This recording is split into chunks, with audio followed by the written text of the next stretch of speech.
Discret, peu connu du grand public, Jean-Jacques Urvoas est pourtant à la tête de la commission des lois depuis 2012. Longtemps monsieur sécurité du PS, il est notamment à l'origine de la loi controversée sur le renseignement. Ce que nous cherchons, c'est à renforcer le suivi sur les personnes qui sont identifiées comme étant des menaces. Ses amis en politique, Dominique Strauss-Kahn d'abord, dont il prend la défense lors de l'affaire du Sofitel, avant de se tourner vers François Hollande lors de la primaire.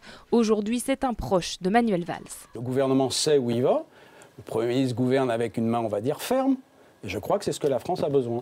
Ancien premier secrétaire de la Fédération socialiste du Finistère, ancien conseiller régional de Bretagne, Jean-Jacques Urvoas est très attaché à sa région, mais il dénonce le cumul des mandats. Moi, ce qui m'intéresse, c'est qu'à la fin du quinquennat, quand François Hollande se représentera, il n'y ait plus en France de députés-maires et de sénateurs-maires. Juriste de formation, Jean-Jacques Urvoas, c'est aussi l'homme de la situation. Au printemps 2013, il s'occupe de l'épineuse question des déclarations de patrimoine des élus après le scandale Cahuzac. Progressons à coup de scandale. C'est navrant, mais au moins c'est positif parce que nous allons avoir une législation qui n'existe nulle part ailleurs. Il y a quelques jours, c'est lui que Manuel Valls charge de trouver un compromis sur la déchéance de nationalité, thème qui a poussé Christiane Taubira à la démission et qui lui offre aujourd'hui l'opportunité dont il a souvent rêvé, rejoindre le gouvernement.